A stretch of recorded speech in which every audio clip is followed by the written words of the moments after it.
Y'all know what's going on. It's time for another episode of Doing Time with Joe. I'm your host, Joe Baker. Welcome to the show, y'all.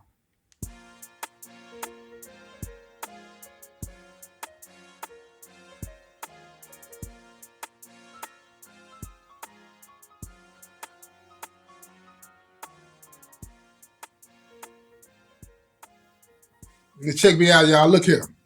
Look here. I'm going to just keep it 100, man. Most people in the penitentiary would do whatever it takes to get out. Whether you're in the penitentiary or the county jail, man, most people, if given the opportunity, would do whatever it takes to get out. But there are only a few ways that you can get out of the penitentiary, right? You can complete your sentence. This is after you've been sentenced now. You complete your sentence, make parole, die, get a clemency from the governor, a pardon from the governor. You know what I'm saying?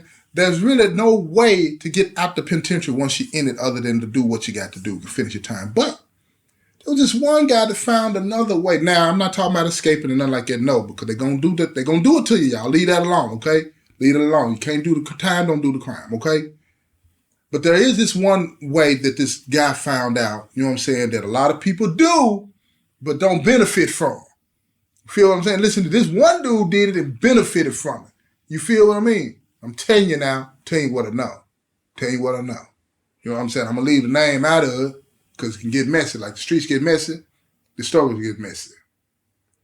But this dude, he was able to find a way to snitch his way up out the penitentiary. I know it. I said it. You heard me right.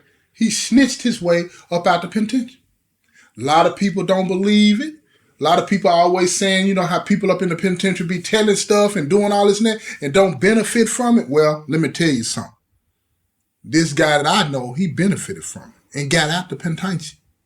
Got out the penitentiary. Now, this is what happened. Now, as the story came to me. And there was some ways, you know what I'm saying, the pieces of the story got verified and started to make me look at it like, oh my goodness, this is really going down. You know what I'm saying? This dude had a lot of time. Had a lot of friends too. Stand-up guy. Had a reputation in the streets as a hard hitter. Don't play no games. You feel what I'm saying? Leave you laying down in that box stinking. Had a reputation for that. Everybody knew him. He didn't play. And he was real about that. But he was like everybody else, man. He was like everybody else. He longed to go home, man. He wanted to go home bad. You know how people say bad as a hog needs slop? Yeah, if people were honest with you about how it really feels when you're here, especially during the holidays or special occasions and stuff like you want to go home, man, most people do anything they can to get out of here, man. For real. It is like being dead in the penitentiary. Closest thing you'll get to it other than actual death. So think about that before you judge this dude. But I understand what everybody's going to say. I understand, but I want to share this story with you. You're entitled to your own opinion. So this dude got his own son. You know, like I said, this dude was well known in the streets and he knew a lot of people. But he was able to convince his own son to help him get out the penitentiary because his son wanted his daddy home with him right now. He done watched his daddy be in the penitentiary for years. He grew up watching his dad in the penitentiary for years, going to visit him, talking to him on the phone, and they had a close relationship, as close as you can have under the circumstances. As close as you can have under the circumstances. Because he was older when his father went to the penitentiary. I think he was like 8 or 9 at that time when he actually left. So they had a bond. They had a relationship before prison. So once he became a grown man, you know, he ventured off into the streets too. I'm talking about the son now, y'all. He was into the streets too. And his pops had introduced him to a lot of the heavy players in the town. And all these players, they loved him. They were looking at him, they gave him what he wanted, they helped him move up, you know what I'm saying, as far as in the streets and the dope game and whatnot, because they supplied him with whatever he needed on the strength of his father. His father had that name, had that reputation. But him and his father were cut from the same cloth. They get messy. They'll do whatever they have to do. But the father took it to another level. I remember the first time I heard about the conversation that they had in the VG when his father brought the idea up to him. The father sets him down in the VG. He tells him, look here, son, I need your help. The son said, I'll do whatever you need me to do, Daddy. You already know that. What you need me to do, Pops? He said, man, look here, this is what I want to do. I'm trying to get out the penitentiary. He said, well, hold up, Daddy. Man, you got about 30 more years to go. What are you asking me to do? I'm not trying to do nothing that's going to put me in here other than what I'm already doing. I'm trying to get money. I'm not into that. He said, no, it ain't even like that, son. I'm not trying to escape. It's not about that at all. He said, I'm trying to get out. And when I get out, he said, I'm trying to get out where these folks let me out. He said, oh, you want to fight? You want to get a lawyer to open your case back up? He's like, nah, that ain't what I'm talking about either. He said, man, I done wrote the DA a letter. And I told the DA I had some information I would like to give him, but in exchange for that information, I wanted him to help me get out the penitentiary. The DA wrote me back, and he told me that if I could supply him with enough information to help him, he would help me. He would help me. So the son didn't ask too many questions after that. He looking at his daddy like all the things that he had heard about his dad, all the way he felt about his dad. He's starting to question it now because he's looking at him like, Daddy, I ain't on that, man. He said, man, we ain't no rats, man. Why are you asking me, you know what I'm saying, to do stuff like that, man?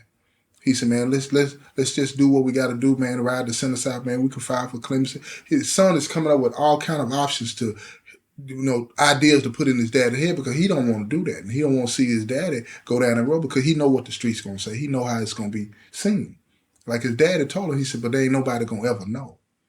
All of this is going to be done under the table. So his son, on the strength that his dad, he said, I'm listening, man. So he starts to break down these scenarios, how his son has set them up, set people up, you know what I'm saying, secretly with the police. And then he would never have to testify. They'd never know about, he said, because these dudes that you're going to be setting up, man, they not going to trial. They're not finna fight it. They're going to take their lick and go on to jail or go on to prison or whatever and get back out and keep doing what they're doing. So they'll never know who you are. You feel what I'm saying? And then they're going to also supply you with a phony name. He said, nah, Dad, ain't none of that going to work. Because his son done been in and out of county jail a couple times, so he know how that law work. He said, nah. So now he's looking at his daddy trying to trick him.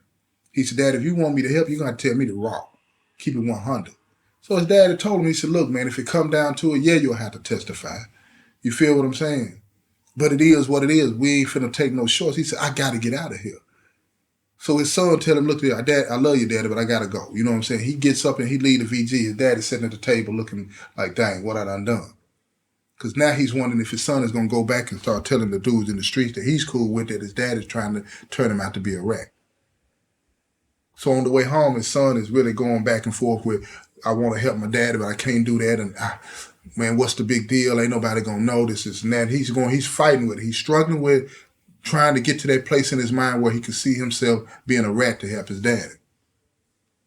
He finally gets home because the ride was a long way. He finally gets home and he sits there at the table, at the kitchen table, they say, and he's struggling with it. The phone rings. It's his daddy. His daddy gets him on the phone and he's talking to his pop and he tells him, he said, look, Pops. He said, man, I'll think about it, man. But what do I have to do? Let me just see how this go first. He said, man, you're going to have to go see the DA and go tell the DA that I sent you. Then he going to give you the rundown. So he goes to the DA a few days later, talks to the DA. The DA said, this is how it can work. He said, I just need you to wear a wire, set up some people, this, and that. And he said he got a list of people. He showed him the list. He said, all of these people, your father said that he knew exactly how they ran their operations. And he said, we're going to be working with the feds on this as well. He said, and if you can help us do this, we will, behind the scenes, help your father get that time reduced. So now his son is thinking like, dang, this really can work. This really can work. So his son asked, he says, are we going to be able to stay in the town or do we have to go into witness protection? He said, that'll be up to y'all. See, now his father didn't tell him that, but the son, after he sees how serious it is and it's real deal Holyfield, he asked the question and then he gets the truth. They may have to end up going into witness protection, but his daddy will be free. You understand? So here's the thing. He agrees to do it. He starts setting up people. 1 fall, 2 fall, 3 fall. But wait a minute. One of them is a real heavy hitter, got money. So his lawyers started to look into what's going on. And I don't know how they got to it. I don't know what happened, right? But anyway, I'm going to tell you something about this motion for discovery. You file a motion for discovery and you can get all the evidence that's against you. And they got to turn over everything. Witnesses, all of that, right? So his son's name ended up on a piece of paper. So the lawyer kept digging and digging and digging. He's like, but, how does the son know this information? Because the information that he helped them get his client bust on, this is old information. You know what I'm saying? Things that go way back. You're talking about bodies. Things that you have to do to crawl and get to the top of the game when you first start.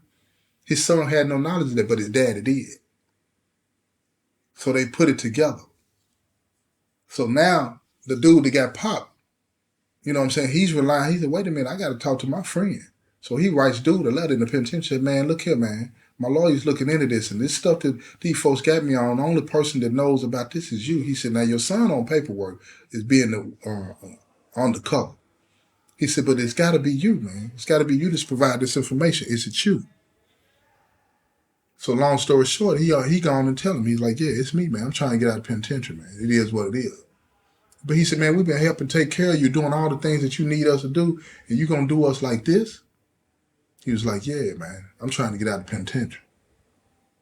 So as the story goes, man, after about a year and a half of all these people getting set up and all these people getting taken down, the day comes.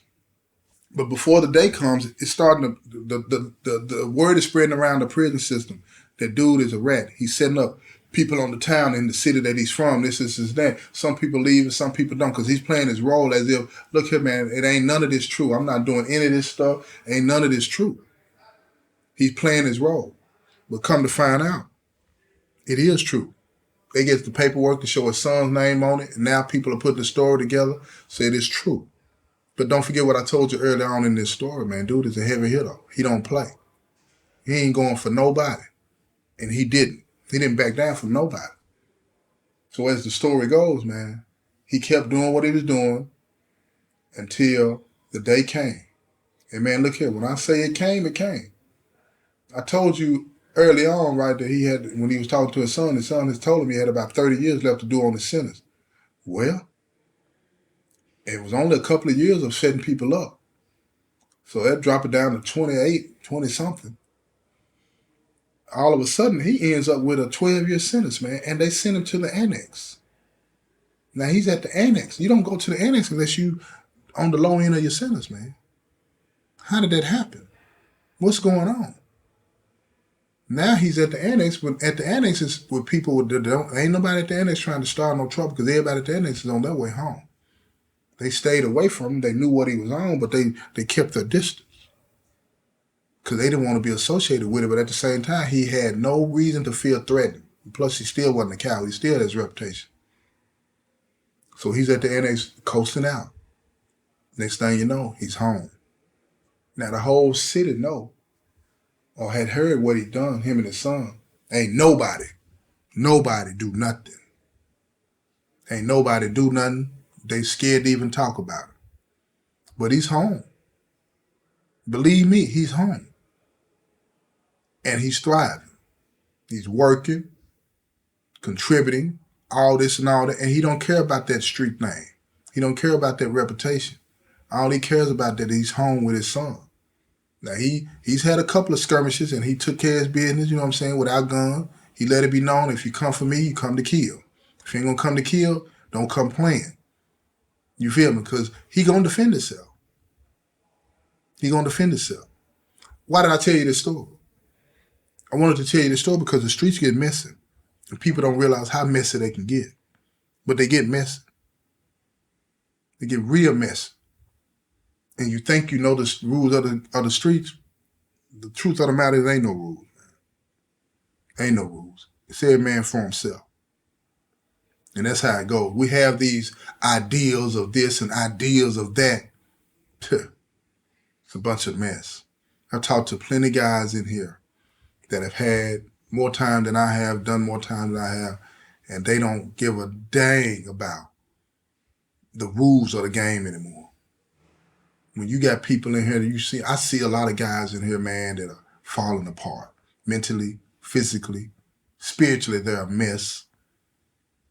They'll do whatever they have to do to get out of here.